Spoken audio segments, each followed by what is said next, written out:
இது ஏதோ ஒரு சாதாரணமாக நடந்த விஷயம் கிடையாது. இன்னைக்கு இருக்கக்கூடிய ஒரு நிர்வாக திறனற்ற ஒரு டம்மி முதலமைச்சராக தான் இன்னைக்கு இந்த நிலைமை ஏற்பட்டிருக்கு.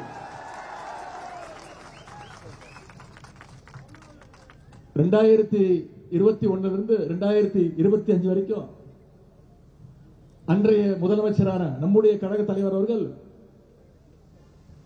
ஒவ்வொரு வருஷமும் சரியா ஜூன் 12ஆம் தேதி அன்னைக்கு மேட்டூர் அணையை தானே போய் திறந்து வச்சிருக்கிறார். இன்னும் சொல்ல போனா சில ஆண்டுகள்ல ஜூன் 12க்கு முன்பே மேட்டூர்ல இருந்து தண்ணியை திறந்து விட்டிருக்கிறார் நம்முடைய முதலமைச்சர் அவர்கள், நம்முடைய கழக தலைவர் அவர்கள். அப்போ ஆனா இந்த வருஷம் என்ன நிலைமை?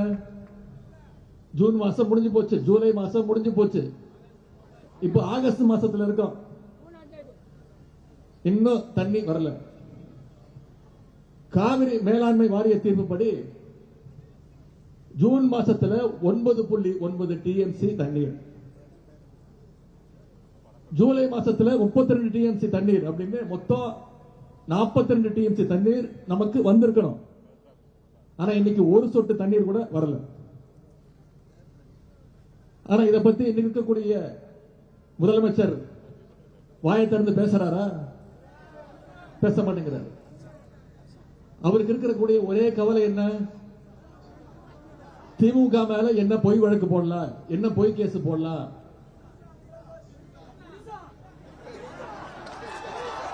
எங்க தண்ணி வருதோ இல்ல அங்க தண்ணி வரணும். காவிரி சொன்ன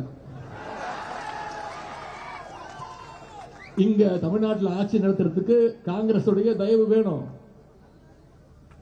அதனால கர்நாடகா காங்கிரஸ் அரசு கேள்வி கேட்க துப்பு இல்ல, எதிர்த்து கேள்வி கேட்கவே பயப்படுறாரு. அதே மாதிரி ஒன்றிய அரசை பகைச்சுக்கிட்டா பிரச்சனை வந்துடும். ஆட்சி அமைச்சு 3 மாசம் ஆச்சு, இது வரைக்கும் அவரோட வாயிலிருந்து பாஜக ஒரு வார்த்தை வந்ததே கிடையாது. அவ்வளவு பெரிய தைரியசாலி. அது மட்டும் இல்ல, நேற்று மேகதாது பிரச்சனையில ஒன்றிய பாஜக அரசு ஒரு தலைபட்சமா செயல்படுதுன்னு தமிழ்நாட்டு விவசாயிகள் டெல்லிக்கு போராட போயிருக்காங்க.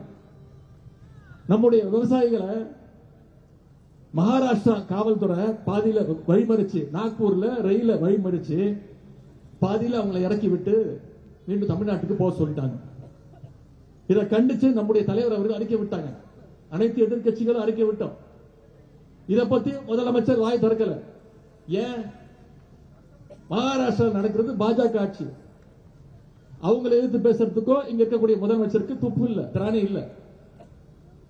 அந்த அளவுக்கு விவசாயிகளுடைய உரிமையை விட முதலமைச்சருக்கு அவருடைய சுயநலம், ஆட்சி எப்படியாவது காப்பாற்றிக்கணுங்கிற அந்த சுயநலம் மிக மிக முக்கியம்.